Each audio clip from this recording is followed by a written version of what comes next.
Olá, começa agora na sua TV Assembleia o Contraplano, nosso encontro semanal para falar de temas debatidos no Parlamento e assuntos de interesse da população. Um dos objetivos da Agenda de Desenvolvimento Sustentável, promovida pela ONU, é garantir água potável e saneamento básico para todas as pessoas até 2030. O Brasil, signatário desse acordo, aprovou em 2020 o Marco Legal do Saneamento Básico, que prevê a universalização dos serviços de coleta de esgoto e água tratada até o ano de 2033. Mas será que esse tempo de fato é suficiente? Quais os maiores desafios quando falamos em saneamento básico para todos? E como o Maranhão está se organizando para atingir esse objetivo? O Contraplano está começando.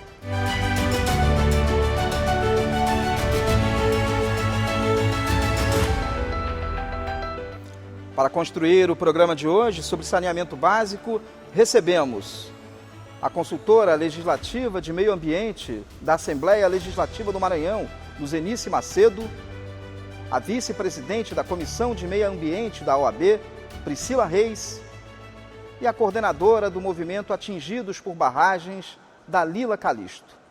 Sejam muito bem-vindas e obrigado por aceitarem o convite. Eu queria que a gente pudesse começar esse debate falando sobre o que é saneamento básico, a importância do saneamento básico. Quando a gente fala sobre esse tema, a gente está falando de dignidade humana, pelo menos, Luzenice? Sem dúvida, né? É um direito humano. Agradecer o convite, antes de mais nada, e agradecer que as nossas convidadas estão aqui. São 3 mulheres na bancada, muito importante essa visão, a Dalila e a Priscila. Agradecer, a gente se sente em casa, espero que vocês se sintam em casa também. Então, Fábio, é um direito humano, né? A gente tem buscado conquistar esse direito na letra.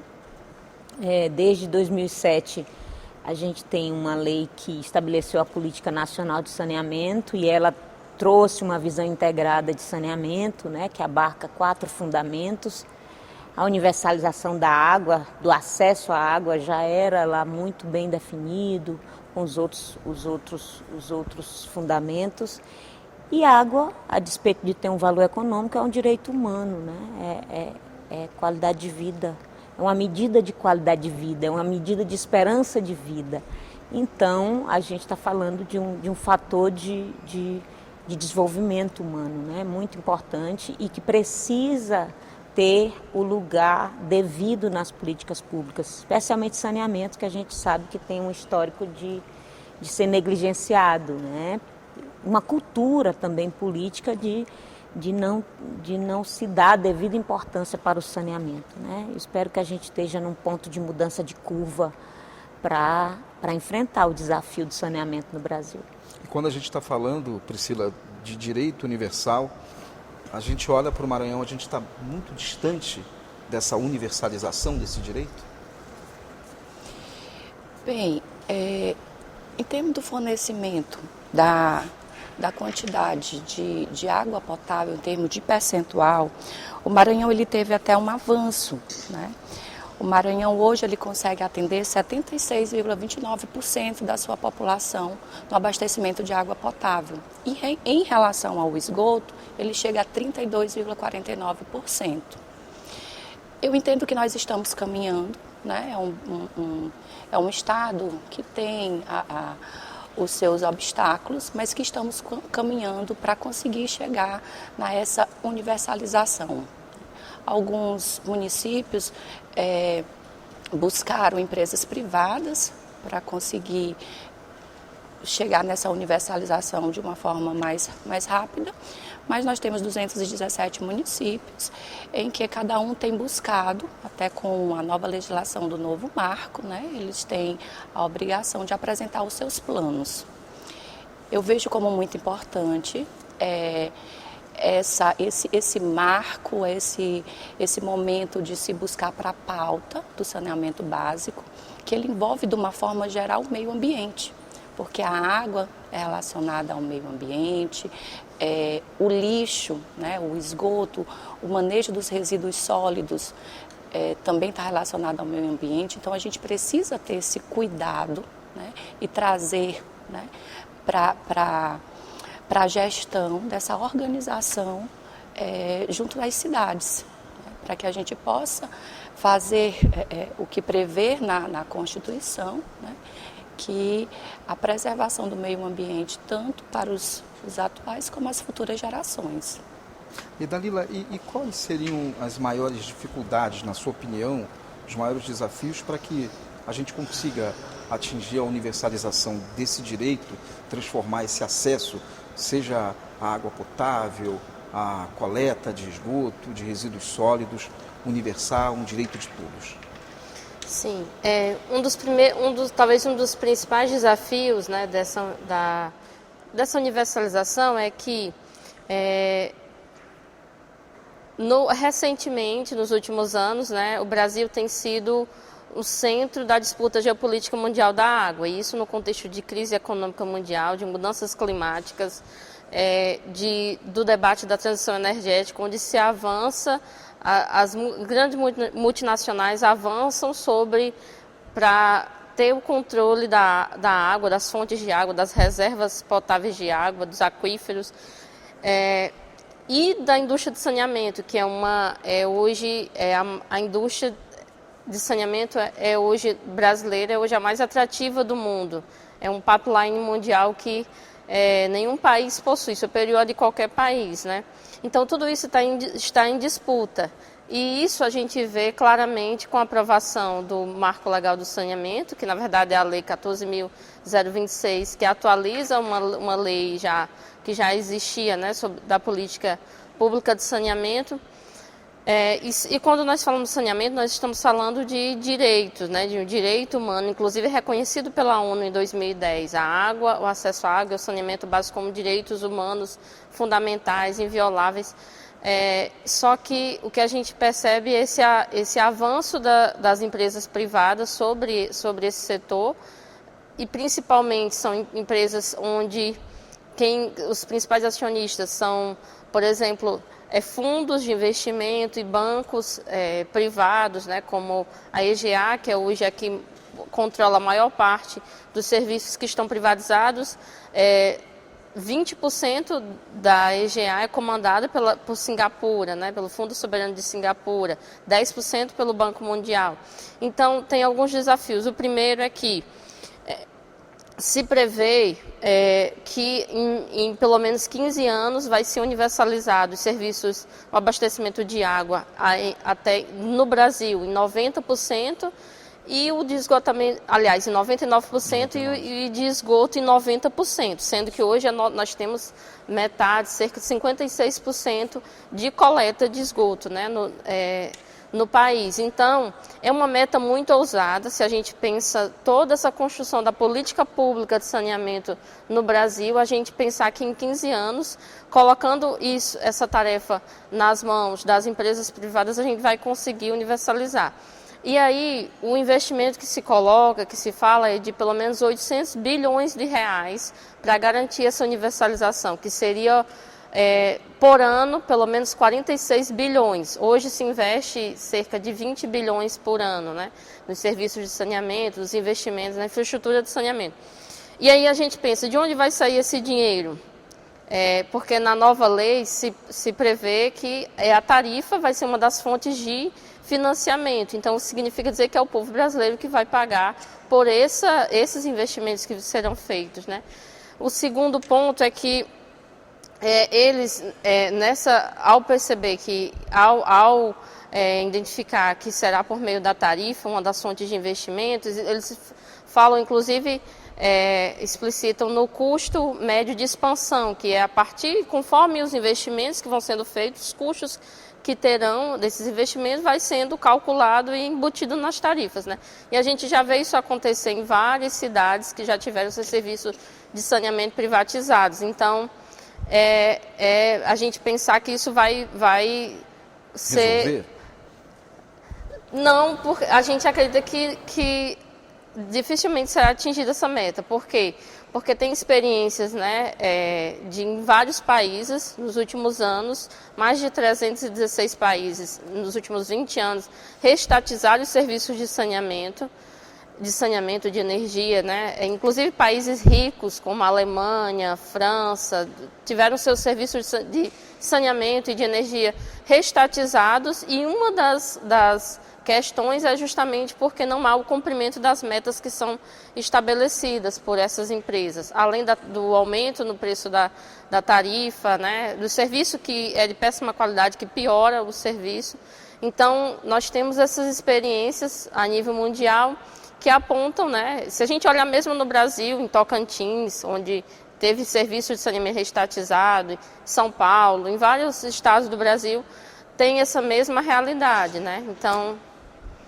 Ok. Eu queria trazer essa mesma questão, ainda não vou sair dela, para a Luzinice, né? Porque uma das possibilidades que se vê como solução é essa privatização do setor, né? Ou políticas que possam ser de parceria, né? Público-privada. Você também, como a Dalila, questiona um pouco isso, Luzinice? Ou acredita que esse possa ser um caminho? Então, eu penso que a Dalila traz questões importantíssimas, ela tem uma leitura do valor da água do ponto de vista global, dos conflitos que estão envoltos na água e do modelo, né, de apropriação da água. A gente tem a água como um ativo ambiental importantíssimo no Maranhão, ao tempo que a gente tem um negócio, a gente tem o conjunto de negócios que exporta água invisível na soja, no alumínio. Essa água ela não é contabilizada. Então a gente está nesse meio, e antes de responder essa pergunta e construir essa resposta, aliás, a gente tem que pensar, e aí eu tenho certeza que eles pensam nisso, movimentos de atingidos por barragem, qual é o retrato do Maranhão para a política de saneamento, né? O Maranhão é um estado que tem um contingente de pessoas mais empobrecidas do estado, do Brasil. Isso quer dizer que ele tem alta demanda por tarifa social. Então, nós estamos falando de um modelo de saneamento que precisa subsidiar quase metade da sociedade maranhense, porque é quase metade que vai demandar tarifa social. Isso é atrativo para a privatização? Quem banca essa conta? Quem paga a tarifa social, já que 50% não tem condições nem né, está na linha da pobreza abaixo? A gente tem hoje um retrato em que só 4 a 5 municípios têm esgotamento sanitário, cerca de 10% da cobertura no estado. Só cerca a CAEMA, que é a principal operadora do sistema, que cobre 137 municípios, ela cita que tem 76% de cobertura de água, né? A gente sabe como é a cobertura de água da CAEMA. E aí, se a gente fala de saneamento, a gente precisa falar dos outros pilares, que é, por exemplo, a drenagem urbana. E aí, se a gente for falar de drenagem urbana, o cenário maranhense é mais crítico ainda. Então, se eu for falar de rede de canais pluviais subterrâneos em São Luís, que é a capital, eu tenho 12% de cobertura. Aí eu nem vou falar do resto do estado. E a CAEMA opera deficitariamente, e historicamente ela tem um déficit, ela arrecada menos do que ela gasta, né? Um déficit considerável. Ela só opera a água e o esgoto, mas o saneamento é mais que isso, né? A gente tem a política de saneamento do estado, é de responsabilidade da Secretaria Estadual de Cidades. Mas quando a gente chama para debater sobre saneamento, a gente chama quem? A CAEMA, né? A CAEMA. A CAEMA é a operadora do sistema. Então a gente tem que chamar a CECID para conversar sobre a política de saneamento. E para além disso, a gente precisa, e é uma coisa que eu tenho visto muitos deputados falarem nesta casa, especialmente agora o deputado Rafael, que acaba de lançar a frente parlamentar em defesa do saneamento e estudar isso e compreender e construir soluções. Ele tem falado que é muito, muito importante nós fortalecermos o órgão regulador. Porque a despeito do modelo que nós formos construir, ou se ele é com parcerias público-privadas, ou se ele é subsídio cruzado, ele tem que ter uma regulação forte. A regulação, a agência reguladora que hoje é a MOB, mas precisa avançar. A gente não conhece o trabalho da MOB nessa perspectiva de regulação dos serviços públicos. Então, esse é o cenário do Maranhão para a política de saneamento. Antes da gente pensar que modelo é esse, a gente tem que se aprofundar sobre o cenário atual, né? Então, a gente tem 3 municípios privatizados. Como é que eles estão? Eles estão com as tarifas altíssimas. Mas quem vai pagar essas tarifas se eu tenho metade da sociedade maranhense abaixo da linha da pobreza? Não é um problema de fácil resolução, né, Priscila? Não, é extremamente complexo, né? A lei do novo marco, ele até trouxe, quando possibilita a questão da privatização, coloca também que pode ser regionalizado, né? Justamente por essas questões, para não ser privatizado só os municípios que são interessantes, que tenham condições de pagar. E assim ser feito um estudo para que você leve o município que tenha condição, que a população tenha um maior poder aquisitivo, e a que não tem também, né? Então, que possa abarcar as 2 situações. É um problema extremamente complexo, mas de extrema relevância, tanto para a saúde pública, quanto para a evolução, né, do nosso estado, do nosso país, que hoje está no ranking, né, do 9º país, né, na sua economia, e ainda está com essas mazelas de problemas de saneamento básico, né, que são questões básicas. A cada R$1 que você investe no saneamento básico, você economiza R$4 na saúde. Então, quantidade de mortes que deixam de ter por doenças primárias, né, por falta do esgoto, por falta da água potável, pelo manejo dos resíduos de lixo, que hoje é um grande problema que as grandes cidades estão enfrentando, né, como reciclar, como dar um fim, né, da forma correta, que seja com preservação ao meio ambiente, de forma sustentável ao lixo. É isso. Terminamos o primeiro bloco. Vamos para o intervalo e na volta continuamos a nossa conversa. É um instante só.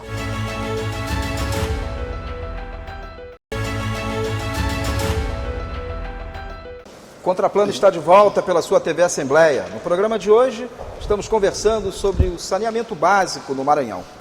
Bom, a gente falava no primeiro bloco na questão dos investimentos, né? É muito caro investir, Dalila, em saneamento básico. Talvez essa seja uma das dificuldades em nosso país para que isso não seja priorizado ou talvez por outros motivos? Eu acho que envolve uma série de motivos, né? O primeiro deles, eu acredito que o principal é que é um problema, é uma questão histórica, assim, um problema do processo da desigualdade, né, que nosso país enfrenta, assim como diversos desafios em outros, na área da educação, na área da saúde. Então, o saneamento básico esse déficit grande que a gente tem, né, no nosso país tem a ver com esse processo histórico de violações dos direitos humanos, né? Não necessariamente ser do custo, né, digamos assim. Então, eu acho que tem a ver com esse processo esse histórico, né, de desigualdade de direitos, porque quando a gente olha, né, as regiões, por exemplo, que tem menor oferta de saneamento básico, inclusive do esgotamento sanitário, são as regiões, se a gente olhar do norte, do nordeste, né, as regiões onde já tem uma maior demanda, são as regiões do sudeste, do sul. Então, também tem a ver com esse processo da desigualdade regional. As regiões mais pobres são aquelas menos... que hoje com saneamento, seria isso? Sim, Mas sim. eu acho importante também levar em consideração, principalmente na região norte, que tem características que são peculiares. No Amapá, no Pará, as cidades elas são recortadas por rios, né? Então, não só a questão do saneamento. Outro dia eu tive uma surpresa em saber que tem cidades no norte que não tem não tem energia elétrica.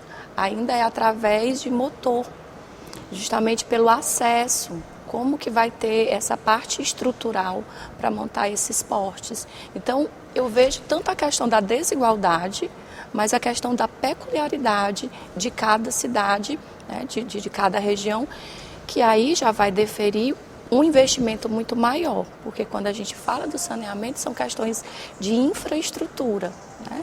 E essas questões de infraestrutura, esses projetos de infraestrutura, eles realmente ali são mais caros, né? Eles demandam um investimento muito maior.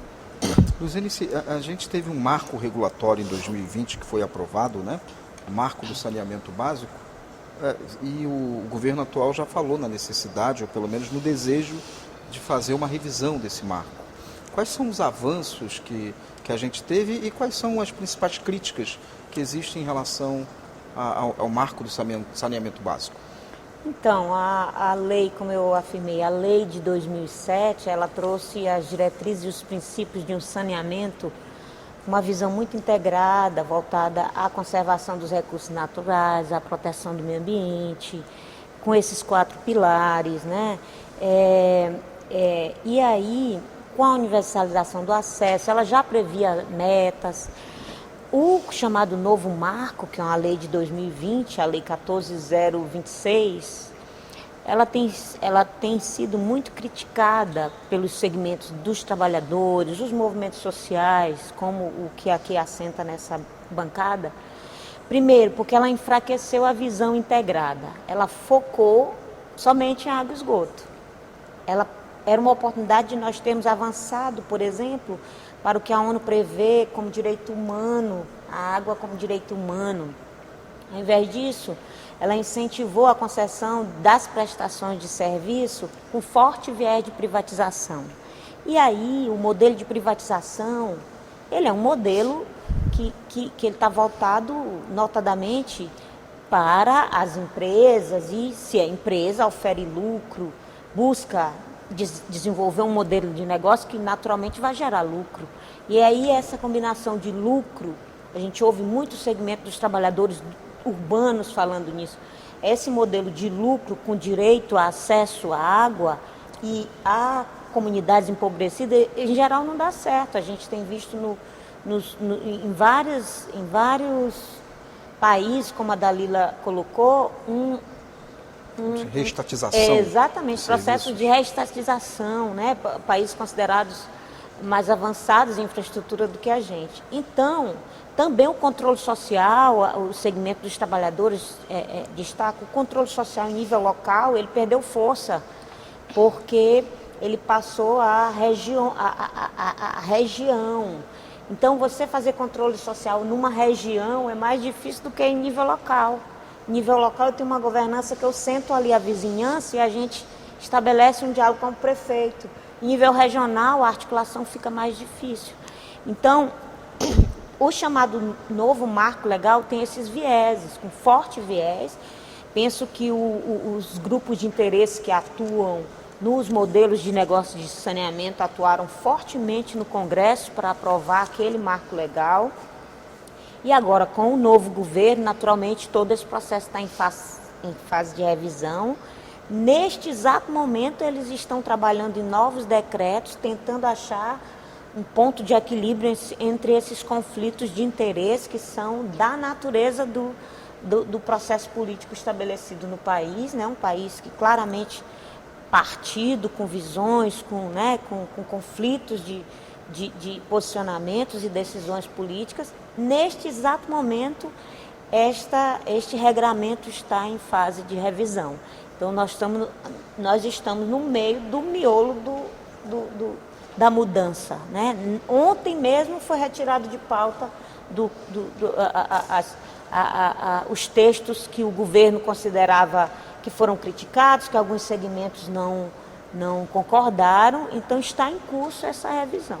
A gente espera que haja um ponto de equilíbrio, é sempre nessa linha, né,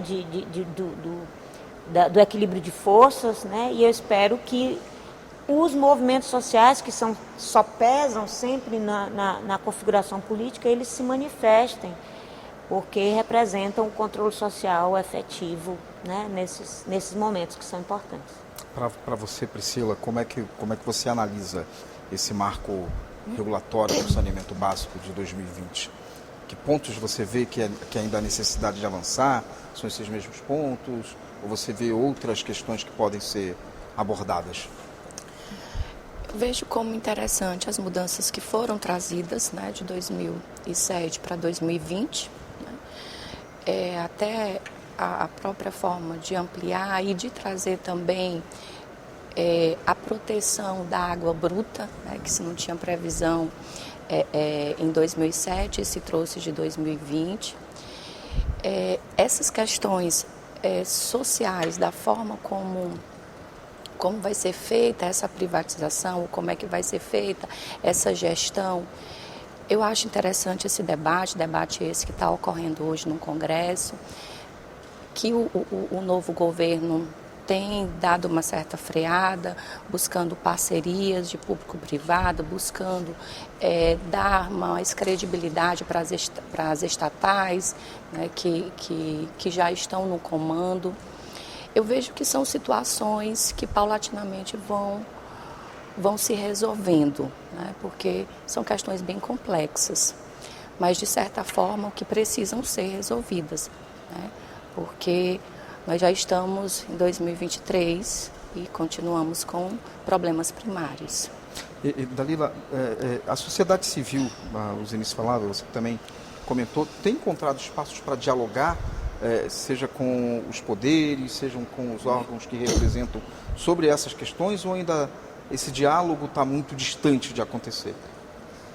Tem ocorrido um mínimo diálogo com o governo, né, nesse sentido de como adequar, de como construir essa revisão sobre a política de saneamento, né, básico no país, de forma que garanta a participação dos trabalhadores, dos movimentos sociais, do movimento sindical, mas ainda estamos enfrentando certas dificuldades. Por exemplo, os decretos que o governo federal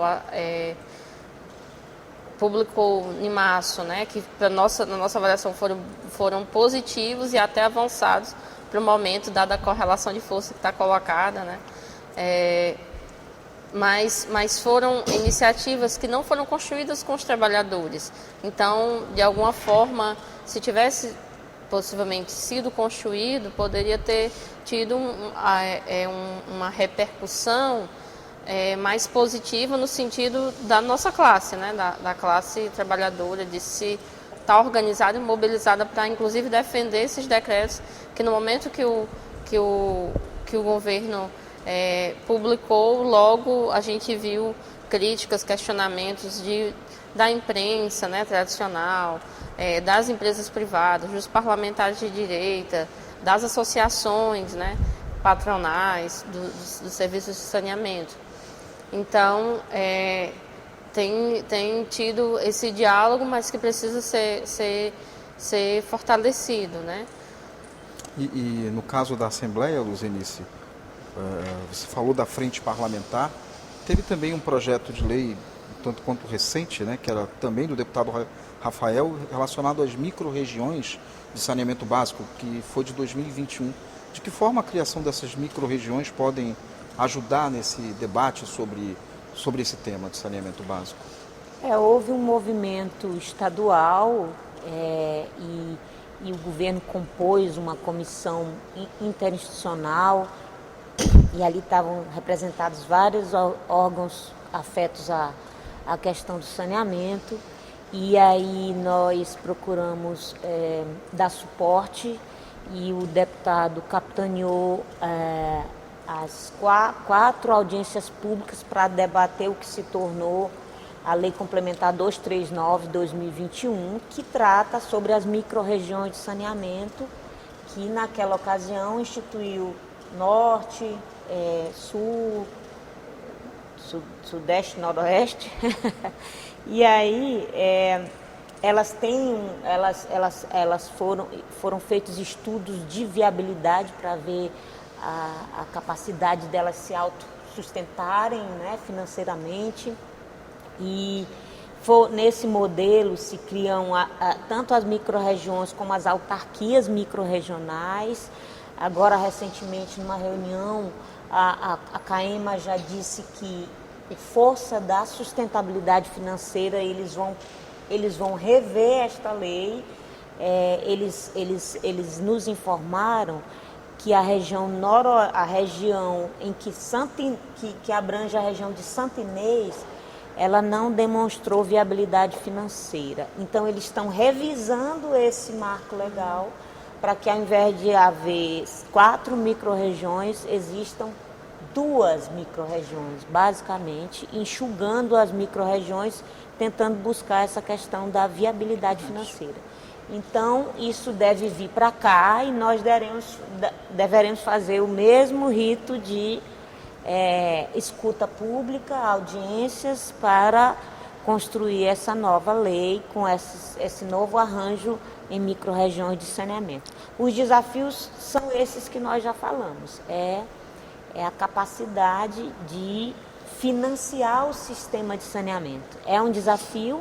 Os sistemas de financiamento não têm financiamento regular, eu não tenho um fundo de financiamento, por exemplo, né? Então, é por isso que é importante a gente olhar para o Maranhão, compreender em profundidade a realidade do Maranhão e construir um modelo que não está posto em nenhum lugar. Ele tem que ter a cara do Maranhão, né?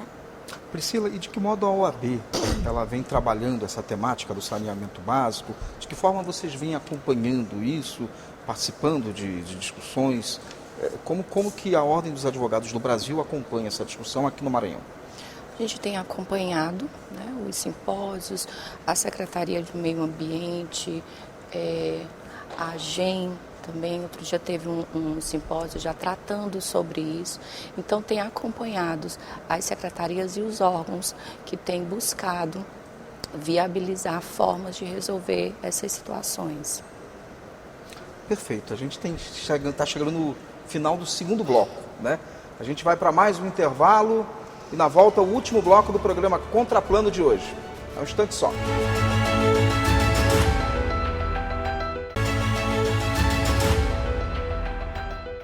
Voltamos para o último bloco do programa Contraplano, aqui pela sua TV Assembleia. Hoje discutindo o saneamento básico no Maranhão.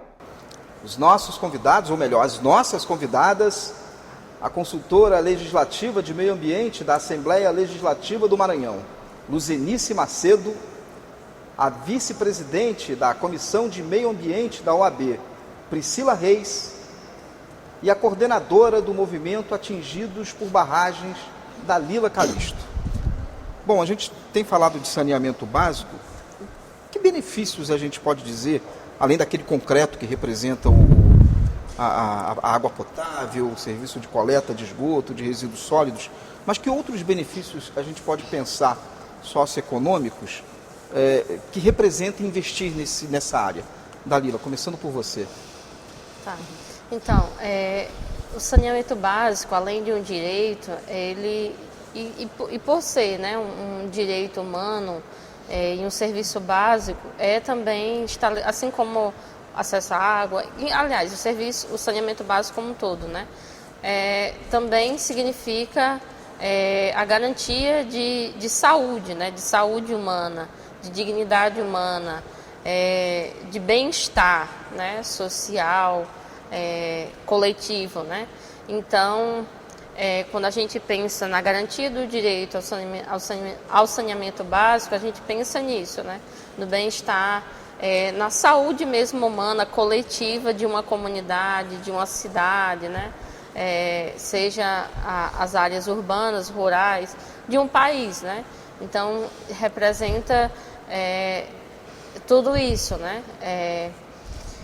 E isso, quando a gente pensa, né, nesse acesso pleno, universal, né, universalizado mesmo, que ainda não temos, né, isso no nosso país, a gente pensa também na falta, na negação desse direito ao saneamento básico que é histórico, né, recorrente no nosso país. Se a gente vê a situação, né, como vivem as famílias brasileiras das periferias, né, das comunidades rurais, urbanas principalmente, né, com a negação, né, do direito ao saneamento básico, o quanto que essas famílias vivem num contexto de poluição, de contaminação permanente, né? Então, portanto, de não acesso à saúde, né? Porque a saúde não é só você, quando você está doente, vai lá no posto de saúde e precisa ter os profissionais. Não é isso, né? Então, todo esse ambiente que as pessoas vivem, trabalham, moram, descansam, né? Qual a qualidade, né, desse ambiente? A gente está falando de qualidade de vida, então, Isso, né? Sim.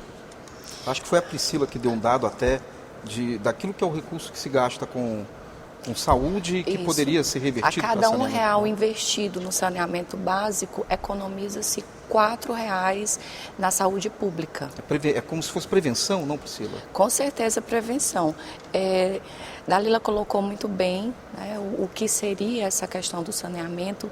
Eu só complementaria o fato de você ter um meio ambiente de uma forma geral equilibrado, que isso sim traz uma qualidade de vida, traz uma saúde, né, para a sociedade. Imagine você andar pelas ruas cheias de valas e você andar por uma rua arborizada, né, com os esgotos todos muito bem alocados, né, é uma diferença absurda.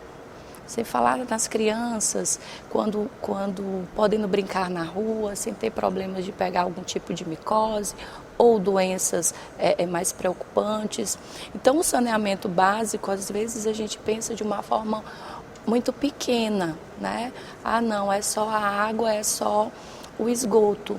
É a água, é o esgoto, é o lixo, é a água das chuvas, é a água que sai do vizinho, que está escorrendo pela rua. Tudo isso é saneamento básico. Então, o saneamento básico ele é muito importante para toda essa adequação de se viver em sociedade, né? Para que você possa ter um meio ambiente saudável, sustentável, dentro das nossas necessidades como ser humano. A Luzenice aqui nos bastidores, ela fez uma provocação, né? Que a gente começasse esse terceiro bloco falando de soluções também. Então eu passo a bola para você para começar a falar dessas soluções. Como é que a gente resolve essa questão do saneamento básico, Luzenice? É simples? Então, não, imagina, não é simples. É que eu brinquei que agora no terceiro ato nós iríamos construir a solução para o saneamento, né? Especialmente no estado, que é o objeto da nossa atenção, que é o nosso lugar de fala, né? Vamos dizer assim, é de onde a gente é e o que a gente conhece. Eu penso que a gente tem que enfrentar muitas questões, mas a gente tem que querer enfrentar essas questões, né? De construir a política estadual de saneamento básico com seus atores, né? O saneamento ocupar o lugar estratégico na tomada de decisão do Estado e de todos os entes desse Estado, porque, de um lado, eu tenho um dos principais ativos ambientais do Estado, que são os recursos hídricos. Eu tenho uma posição regional com uma importância extraordinária, né? Eu tenho a Nordeste, os estados com problema de volume de recursos hídricos. E eu tenho Maranhão com abundância de recursos hídricos. Mas isso pode virar um problema gigantesco, porque eu não tenho saneamento básico. Então, os tomadores de decisão precisam compreender que água é também, eu penso que esse ativo, eu tenho feito essa provocação aqui nos bastidores com os parlamentares.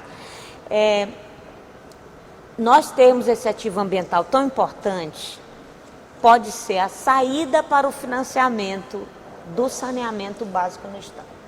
Porque ele é um ativo. Eu tenho condições de colocar ele como solução regional, inclusive. Porque eu tenho a Nordeste e os problemas que nós conhecemos. Então, para além disso, a governança precisa ser construída, né? A Secretaria de Cidades precisa se preparar para enfrentar o desafio de construir a política estadual de saneamento. E qual o papel dos municípios, né? Porque a gente sabe que a política de saneamento é principalmente do Estado, né? Mas os municípios, eles ficam fora dessa situação, dessa discussão? Não, porque os órgãos, por exemplo, o órgão operador do sistema de saneamento, o município estabelece uma concessão para ele. É um município que tem que regular com o Estado. E esses né? municípios estão discutindo isso? Não, é esse o nosso desafio. Há uma transferência entre os entes federados, ficam transferindo responsabilidades. Então você, por exemplo, você reclama a operação adequada da CAEMA para a CAEMA e não reclama para a Prefeitura de São Luís, por exemplo. Não reclama para as 138 prefeituras que fazem a concessão para a CAEMA operar o sistema de abastecimento de água e esgoto. Então, o papel dos prefeitos e o protagonismo, eles assumirem esta responsabilidade, que é a de gerir o saneamento. Que são né? deles Que também. Deles. Né? Então, quando a gente vai falar em drenagem urbana, a quem compete a drenagem urbana, que é a gestão do uso do solo, é a prefeitura.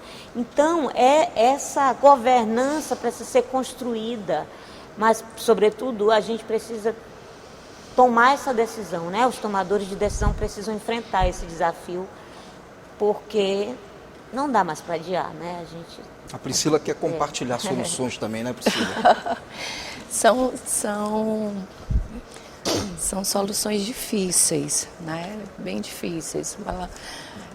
Como o Luziane estava colocando, a responsabilidade é tanto do Estado quanto dos municípios. Tem municípios que não são abastecidos pela CAEMA, eles têm o seu próprio sistema, que geralmente é denominado de SAI. Né? Então, Se já é difícil para o Estado fazer isso, imagina para esses municípios, né? Ou não? Olha, tem municípios que têm conseguido. Né? É a questão da governança, né? A questão de você ter uma gestão, você ter uma meta e ter todo um planejamento. Eu vejo como é um problema bem complexo, mas que precisa ser trazido para a mesa para uma resolução. E tem municípios que têm conseguido, né, ter esse desenvolvimento no saneamento, tem evoluído. Tem a questão também dos governos, porque de 4 em 4 anos vai tendo essas mudanças, e aí o anterior talvez não tenha, o atual não tenha a mesma ideia do anterior, e com isso vai se deixando a desejar. Mas como solução, eu vejo que nós, de uma forma geral, não só os governantes, mas a população, de uma forma geral, deve estar engajados para dar esse aparato para os nossos governantes, né, em cobrar, em estar acompanhando, estar participando das audiências públicas, para que a gente realmente possa buscar essa solução, né, chegar nessa melhoria do nosso saneamento básico. São questões não para 15 anos, acredito que para 20, 30 anos, mas que a gente precisa começar. Acho que o novo marco, as modificações que tiveram na lei de 2020 foram extremamente importantes. Já temos visto algumas mudanças em alguns estados, né? Inclusive no Maranhão, a gente já está vendo que o nosso legislativo já está se movimentando. Fico muito feliz, né, de já poder perceber esse movimento. E eu vejo como devemos seguir adiante com esse intuito de resolução. Dalila, quer trazer também soluções para a gente? Não? Sim. Sugestões, pelo menos, de Sim. solução? Na nossa avaliação enquanto movimentos ativos por barragem, né, para que a gente pensar soluções enquanto país, né, enquanto esse projeto de reconstrução do país, que sejam soluções que atendam a classe trabalhadora, a sociedade brasileira, a gente precisaria, né, fazer uma revisão nessa lei que foi aprovada na 14.026/2020, porque essa lei ela desmontou, ela pôs fim nos mecanismos de implementação da política pública de saneamento no Brasil, que percorreu, né, que era aplicado por décadas e décadas. Por exemplo, os contratos de programa, que é justamente essa celebração de contrato, né, de parceria entre os municípios, que são municípios interioranos, pequenos ou médios, e com as companhias estaduais de saneamento. Nós temos pelo menos 20 companhias estaduais de saneamento no Brasil, empresas públicas que foram criadas na época, há décadas e décadas, com esse objetivo, né, social, com a função social de garantir esse serviço de saneamento ao povo brasileiro, né? Então essa lei ela desmontou a política pública de saneamento, porque ela pôs fim, né, nos principais mecanismos, né, dos contratos de programa, subsídio cruzado, que era justamente em regiões onde o serviço, a arrecadação era deficitária, mas havia regiões como capitais, cidades médias, que a arrecadação era superavitária, então tinha essa combinação, já que era a companhia de saneamento, a empresa pública que garantia a entrega, né, o abastecimento nas principais cidades. Então, precisa ser feita uma revisão nessa lei, porque quando a gente vai olhar as principais modificações da lei, por exemplo, ela é uma lei que põe fim a esses mecanismos de funcionamento do serviço público, né, da política pública, e aí vai priorizar, obriga que haja licitações em todas as situações de prestação de serviço, em todas as cidades, né, em todas as regiões e estados. Ela vai determinar que o serviço vai possibilitar que o serviço vá sendo fragmentado. Então, agora, né, com essa visão que as empresas privadas têm do lucro, né, elas veem como a água, o esgotamento sanitário, os resíduos sólidos, como ambientes de negócio. Então, vai sendo criado vários negócios. Tanto é que, nessa nova lei, as empresas, a grande maior parte delas, o interesse é nos serviços, né? Não necessariamente na empresa pública, em comprar a empresa, mas em ter os serviços. Então, retira do controle do Estado os serviços de saneamento e fica com a fatia que tem menor custo, que é a distribuição da água e do esgotamento sanitário. A captação, o tratamento de água continua com as empresas públicas, as companhias de saneamento e os serviços que são mais onerosos, né? E a parte mais rentável, né? E todos os leilões que a gente tem visto acontecer, que estão acontecendo nos últimos 2 anos, são principalmente em áreas urbanas, em capitais e cidades médias, né? Então, a gente vê o quanto que em geral, são regiões superavitárias, né? Então, como é que vai ficar a situação do saneamento público, das empresas, com essa lógica, né?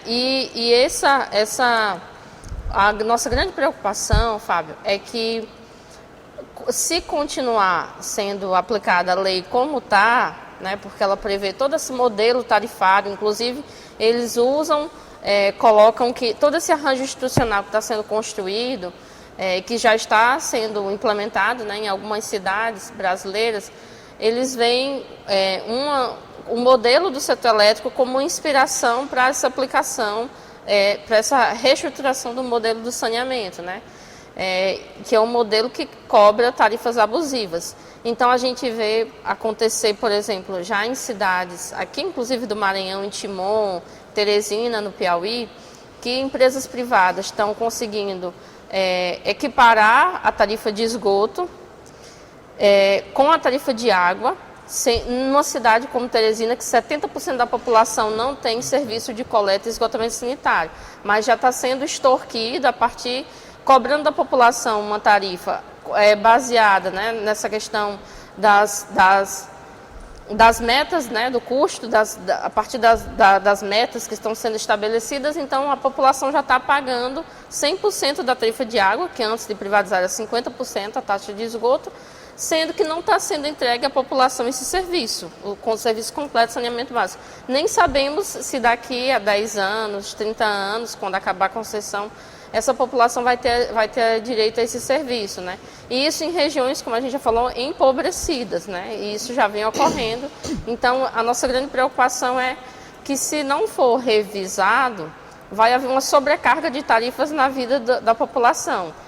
Não é só a tarifa de energia, como a população já sofre, é a de água, é a de esgoto, é de limpeza urbana, vários negócios, várias tarifas e o serviço não chegando na população, para a população. Nosso tempo esgotou, né?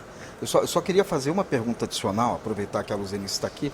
A frente parlamentar, ela vai estar em recesso nesse final de mês de julho, mas ela tem um objetivo para agosto já de fazer uma nova discussão, ou ela vai sendo tocada à medida que for retomar os trabalhos, Luzenice? Essa frente parlamentar de defesa ao saneamento básico, né? Em defesa. Em defesa, estudos para a questão do saneamento. Eles vão construindo a agenda, né? A frente, ela é uma organização suprapartidária, ela não compõe a estrutura da Assembleia. Então, o presidente e os demais membros que compuseram a frente, eles vão construindo a agenda na medida que vão construindo também a tessitura de diálogos. Então, é aguardar para ver quais são os próximos passos dessa agenda. Perfeito. O deputado Rafael, que é o presidente dessa comissão, dessa frente parlamentar. Bom, chegamos ao fim do programa de hoje. Você pode assistir a reprise dessa edição em nossa programação ou em nosso canal do YouTube. Até a próxima semana com mais um Contraplano.